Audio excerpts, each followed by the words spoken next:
அனைத்து நண்பர்களுக்கும் வணக்கம். உங்கள் ஆஸ்ட்ரோ பழனிசுவாமிகள் பேசுகிறேன். இந்த காணொளியில ரிஷபம் ராசிக்கு செவ்வாய் பெயர்ச்சியால் எங்கே, எதில், எப்போது, யாருடன் கவனமாக இருக்க வேண்டும் என்பதை பற்றி இந்த பதிவில் பார்க்க போறோம். இந்த ரிஷப ராசிக்கு செவ்வாய் ராசிக்கு 5ஆம் பாவகத்தில் இருக்கு. ஜூலை மாதம் 28ஆம் தேதியிலிருந்து அப் டு செப்டம்பர் 13ஆம் தேதி வரலும் கன்னியில செவ்வாய். கன்னி ரிஷபத்துக்கு 5ஆம் பாவகம். இப்ப 7ஆம் அதிபதியாக வரக்கூடிய கிரகம், 12ஆம் அதிபதியாக வரக்கூடிய கிரகம் செவ்வாய், கலசரக்காரகன் 5ஆம் இடத்துல இருக்கு. 5ஆம் இடத்துல இருக்கிறதுனால பாதிப்பு ஏதாவது வருமானா நிச்சயமா கிடையாது.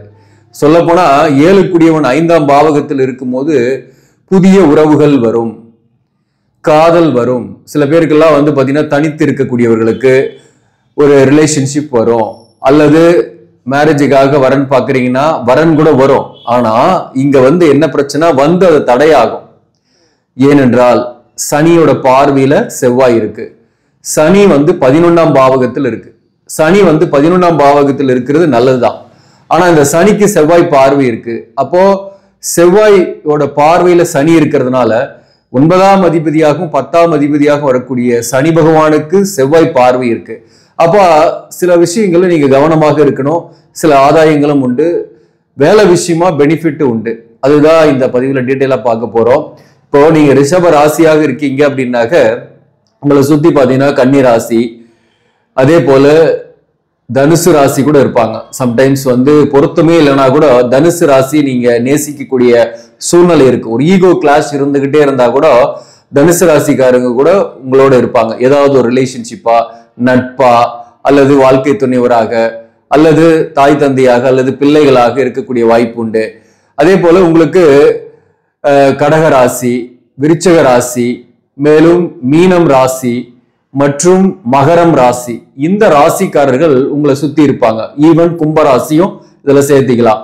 கும்பராசி இந்த ராசிக்காரங்க அதிகமா இருப்பாங்க. மற்ற ராசிக்காரங்களும் இருப்பாங்க, அது வெரி ஃபியூவா இருக்கும். இப்ப நான் சொன்ன ராசிகள்ல உங்களுக்கு ஏதோ ஒரு வகையில வாழ்க்கை துணைவராக, நட்பாக, காதலாக, அல்லது காதலியாக, அல்லது தாய் தந்தையாக, பிள்ளைகளாக, இப்படி ஏதாவது ஒரு ரிலேஷன்ஷிப்ல இந்த ராசிக்காரங்க உங்களை சுத்தி இருப்பாங்க.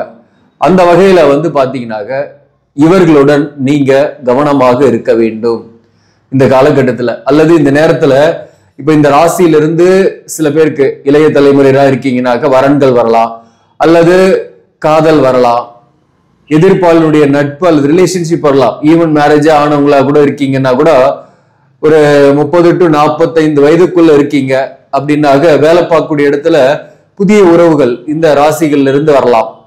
ஏதோ ஒரு வகையில் எதிர்ப்பாளனுடைய அப்ரோச்சஸ் எல்லாம் கூட இந்த காலகட்டத்தில், ஈவன் பெண்களாக இருந்தா கூட இந்த ராசிகள்ல இருந்து வரக்கூடிய வாய்ப்புகள் உண்டு. அப்போ பாத்தீங்கன்னாக்க இந்த ராசிக்காரங்களோட ஏன் கவனமா இருக்கணும்? ரிலேஷன்ஷிப் வர்றது நல்லது தானே, உறவே இல்லை, உறவு வர்றது நல்லது தானே, தனியா இருக்கிற, என் மேல அன்பு காட்ட யாருமே இல்லை, ஒருத்தர் அன்பு காட்டுறது நல்லது தானே அப்படின்னு நீங்க கேட்கலாம். நல்லதுதான். 5ஆம் பாவகத்தில் இருக்கக்கூடிய செவ்வாய் உறவுகளை ஏற்படுத்தினாலும் சனி பகவானால் அந்த உறவுகளில் பாதிப்பை நீங்க அடையக்கூடிய வாய்ப்பும் ஏற்படும். சனியோட பார்வையில 7ஆம் அதிபதியாக வரக்கூடிய செவ்வாய் இருக்கிறதுனால உங்க வாழ்க்கை துணைவர் விருச்சக ராசியாக இருக்கிறாங்க, அல்லது மகர ராசியா இருக்காங்க, அல்லது கடக ராசி, அல்லது மீன ராசியில் இருக்காங்கன்னா அவங்களுக்கு உடல்நல தொந்தரவு, பாதிப்பு, அதனால உங்களுக்கு எக்ஸ்பென்சஸ் ஆகலாம். அல்லது இந்த ராசிக்காரர்களோட, அதாவது வாழ்க்கை துணைவரோட கருத்து வேறுபாடு, மிஸ் அண்டர்ஸ்டாண்டிங், இதெல்லாமும் இந்த காலகட்டத்தில் போகும். ஒண்ணு ஹெல்த் இஷ்யூஸ் அவங்களுக்கு போகும், அல்லது ஒரு மிஸ் அண்டர்ஸ்டாண்டிங் போகும். ஒரு புதிய உறவு வருதுன்னா அவங்களால உங்களுக்கு ஒரு ஏமாற்றம் போகும். அதே போலதான் வரன் வருது இந்த ராசிகள் அப்படின்னாக்க அது செட் ஆகாம தடையாவே இருந்துகிட்டு இருக்கு மாதிரி இருக்கும். கல்யாணம் ஆகாது உங்களுக்கு சொல்றேன். மறுமணத்துக்காக வரன் பாக்குறீங்கன்னா கூட இந்த ராசிகள்லாம் உங்களுக்கு மேட்சிங் தான் பார்க்கலாம். ஆனா இந்த நேரத்துல அப் டு செப்டம்பர் 13ஆம் தேதி வரலும் தான் சொல்றேன்.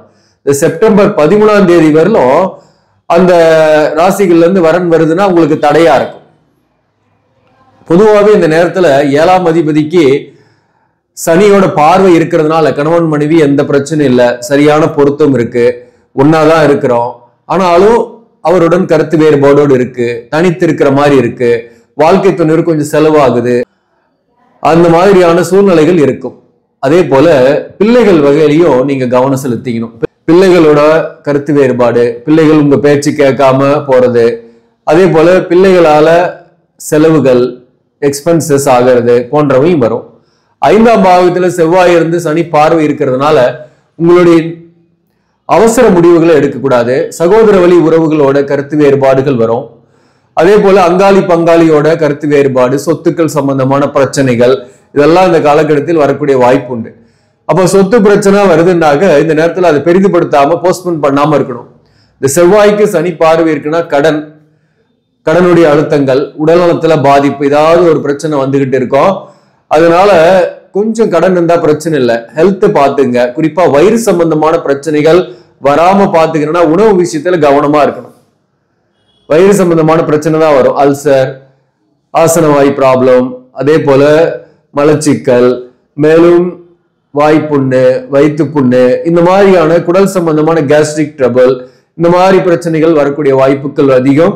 அதனால கொஞ்சம் முடிந்த அளவுக்கு கவனம் செலுத்திங்க. பெண்களாக இருந்தா ரத்த சம்பந்தமான பிரச்சனை, கர்ப்பப்பை சம்பந்தமான பிரச்சனையும் சில பேருக்கு இருக்கலாம்.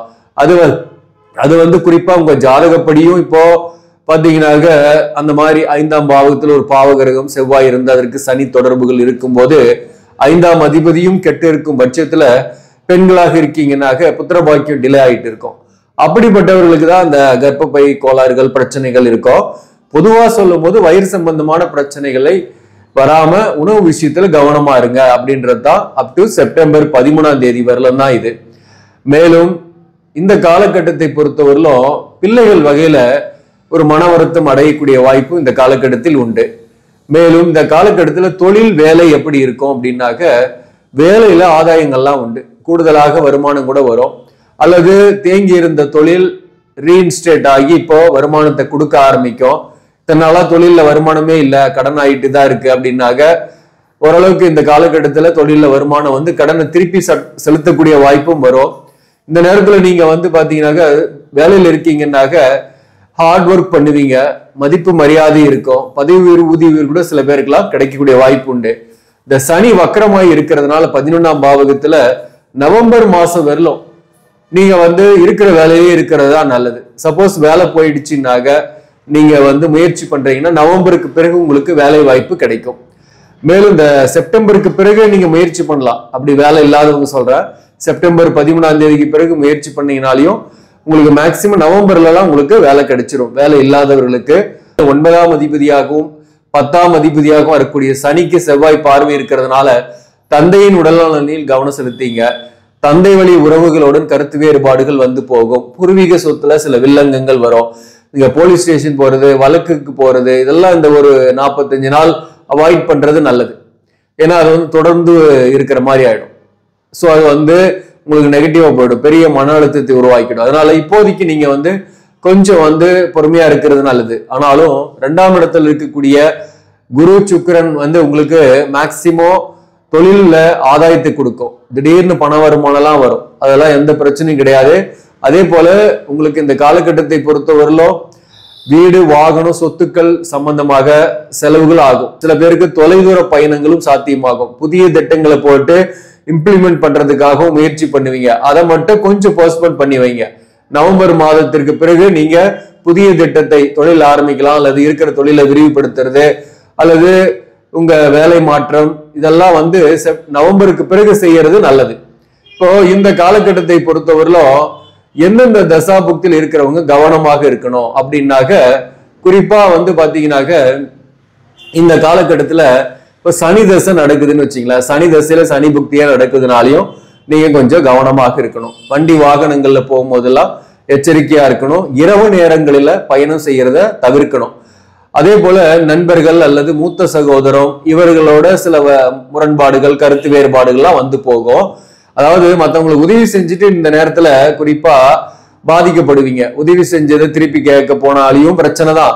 உதவி செஞ்சுட்டு அதுக்கு கைமாறா உங்களுக்கு சில பிரச்சனைகளும் இந்த காலகட்டத்தில் ஏற்படும். அது வந்து நண்பர்கள் மூலம் வரலாம், அல்லது சகோதர வழி உறவுகள் மூலம் கூட வரலாம். ஏதோ ஒரு வகையில நீங்க வந்து இந்த நேரத்துல குறிப்பா யாருக்கு உதவி செய்யறீங்களோ அவங்களாலேயே கூட சில மனக்கசப்புகள் வந்து போகக்கூடிய வாய்ப்பு உண்டு. உங்களுடைய அபிலாஷைகள் சிலது நிறைவேறாம இருக்கும். அதாவது நான் வந்து உங்களுக்கு எதிர்பாலுடைய நட்பு காதல் போன்றவையெல்லாம் வரும்னு சொன்னேன். அதனால உங்களுக்கு நஷ்டங்களோ அல்லது மன கஷ்டங்களோ ஏற்படக்கூடிய வாய்ப்பு இந்த 45 நாள்ல உண்டு. அதனாலதான் இந்த நேரத்துல அந்த மாதிரி ஒரு உறவு வருது, புதிய நபர்கள் வராங்க, புதிய நண்பர்கள் வராங்கன்னா அதை தவிர்க்கணும். அவங்களோட இன்டராக்ட் ஆகிறது, பர்சனலா அவங்க கிட்ட சொல்லி க்ளோஸ் ஆகுறதெல்லாம் அவாய்ட் பண்றது உங்களுடைய சேஃபுக்கு நல்லது. மேலும் இந்த காலகட்டத்தை பொறுத்தவரை எந்தெந்த தசா புக்தினா இந்த சனி தசை சனி புக்தி, அதே போல குரு தசையில ராகு புக்தி நடக்கிறவங்க, குரு தசையில சனி புக்தி நடக்கிறவங்க, செவ்வாய் தசை நடக்கிறவங்க செவ்வாய் புக்தி, செவ்வாய் தசையில சனி புக்தி, ராகு தசையில ராகு புக்தி, ராகு தசையில சனி புக்தி, மேலும் கேது தசையில ராகு புக்தி, கேது தசையில சனி புக்தி. இந்த தசா புக்தி நடக்கக்கூடியவர்கள் சுக்கிர தசை நடக்குதுனாலையும் சுக்கிர தசையில இந்த காலகட்டத்துல சனி புக்தி அல்லது சுக்கிர தசையில செவ்வாய் புக்தி, இந்த புக்திகள் நடக்கக்கூடியவர்கள் மட்டும் நீங்க கொஞ்சம் இந்த செப்டம்பர் 13ஆம் தேதி வரலும் கவனமா இருக்கணும். அதாவது நம்பி ஒருத்தருட பணம் கொடுக்குறீங்கன்னா கூட அது வாங்க முடியாது போயிடும், அல்லது ஏமாற்றங்களை சந்திக்கக்கூடிய வாய்ப்பு உண்டு. அதனால ஒருத்தரை நம்பி கொடுக்கும் போது அவங்க எந்த அளவுக்கு ட்ரஸ்டி பர்சன் அப்படின்றத பார்த்துட்டு தான் நீங்க எதுவுமே கொடுக்கணும். அதுக்கான அக்ரிமெண்ட் அல்லது அதுக்கான எவிடன்ஸ் நீங்க மேக் பண்ணி வச்சுக்கணும். அதுதான் ரொம்ப ரொம்ப முக்கியம். சீனியர் சிட்டிசனாக இருந்தாங்க. இன்வெஸ்ட்மெண்ட் வந்து பாத்தீங்கன்னா ஊக வாணிகங்கள், ஷேர் மார்க்கெட்டு, கிரிப்டோ கரன்சி போன்றவற்றில் இந்த நேரத்துல இன்வெஸ்ட்மெண்ட் பண்ணாம இருக்கிறது நல்லது. நிலம் சொத்து வாங்குறதெல்லாம் கூட ஈவன் இந்த செப்டம்பர் 13ஆம் தேதி வரலும் தவிர்க்கிறது நல்லதுதான். ஏன்னா அதுல கூட நீங்க நம்பி ஒருத்தர்கிட்ட அக்ரிமெண்ட் போடணும், அந்த அக்ரிமெண்டால கூட ஏமாறதுக்கு வாய்ப்பு இருக்கு. குறைவான ஒரு விலையுள்ள சொத்து அதிக விலைக்கு நீங்க வாங்கக்கூடிய வாய்ப்பெல்லாம் ஏற்பட்டுடும். அதனால இந்த 45 நாள் கழிச்சு செப்டம்பர் 13ஆம் தேதிக்கு பிறகு அதை ஈடுபடலாம், பிரச்சனை கிடையாது. என்ன ஒரு கஷ்டங்கள் இருந்தாலும் அதற்கு உங்களை சமாளிக்கிறதுக்கு பணம் வரும், அதை வச்சு நீங்க சமாளிப்பீங்க, கவலைப்பட தேவையில்ல. தொழில் பிசினஸ் இதெல்லாம் நல்லாவே இருக்கும், அதெல்லாம் பெரிய அளவுக்கு நெகட்டிவ் கிடையாது. பிசினஸ் பண்ணக்கூடியவர்களுக்கு வருமானம் திடீர்னு கூட வரும், நிறையவே வரும். கடன் இருந்தாலும் கடனை கட்டக்கூடிய சூழ்நிலைகள் இந்த காலகட்டத்தில் வரும். மொத்தத்துல இந்த செவ்வாய் பயிற்சியால சில விஷயங்கள்ல மட்டும் நீங்க கவனமா இருந்தீங்கன்னா பல விஷயங்கள் உங்களுக்கு நன்மையும் இருக்கு. ஏன்னா 11ஆம் பாவகத்தோட தான் இந்த 2 கிரகமும் தொடர்பு கொள்றதுனால பிரச்சனை பெருசா இருக்காது. வாழ்க்கை துணை ஒரு விஷயத்துல கொஞ்சம் விட்டு கொடுத்துப்பாங்க, அவருக்கு ஹெல்த் இஷ்யூஸ் வந்தாங்க வராம கொஞ்சம் டேக் கேர் எடுத்துங்க, அவ்வளவுதான். மற்றபடி தாய் தந்தை, முக்கியமா தந்தையின் உடல் நலத்துல கவனம் செலுத்திக்கிட்டா போதுமானது. மற்றபடி இந்த காலகட்டத்துல எந்த தெய்வத்தை வழிபாடு செய்யலாம் இந்த செவ்வாய் பயிற்சிக்கு அப்படின்னாக்க முருகன் வழிபாடு உங்களுக்கு நன்மையை கொடுக்கும். கிருத்திகை நட்சத்திரமா இருக்கீங்கன்னாக்க செவ்வாய்க்கிழமையும் சஷ்டி திதியும் வருதுனாக்க பழனி முருகன் கோயிலுக்கு போயிட்டு வாங்க. மிருகசிரீச நட்சத்திரமா இருக்கீங்கன்னாலையும் பழனி முருகன் கோவிலுக்கு போயிட்டு வரலாம். முருகன் வழிபாடு உங்களுக்கு நன்மையை கொடுக்கும். ரோகிணி நட்சத்திரமாக இருக்கீங்க அப்படின்னாக்க நரசிம்மரை வழிபாடு செய்யுங்க, சக்கரத்தாழ்வார் வழிபாடு செய்யுங்க, உங்களுக்கு நன்மைகளை கொடுக்கும். சனிக்கிழமையில கருப்பு எறும்புகளுக்கு அரிசி மாவு தூவிட்டு காலை உணவு எடுத்துங்க, அல்லது பஞ்சபட்சிகளுக்கு உணவு வச்சுட்டு காலை உணவு எடுத்துங்க. மேலும் சனிக்கிழமையில நவகிரக வழிபாடு நன்மையை கொடுக்கும். ஆக நண்பர்களே, இந்த பதிவு உங்களுக்கு பிடிச்சிருந்தாக லைக் பண்ணுங்க, இதை மற்றவர்களுக்கும் ஷேர் பண்ணுங்க. இன்னும் நம்ம சேனலை சப்ஸ்கிரைப் பண்ணாம பாக்குறவங்க சப்ஸ்கிரைப் பண்ணி கண்டினியூ பண்ணுங்க. இதன் மூலம் உங்களுக்கு சரியான ஜோதிட தகவல்களும் ஆன்மீக தகவல்களும் கிடைக்கும். நன்றி, வணக்கம்.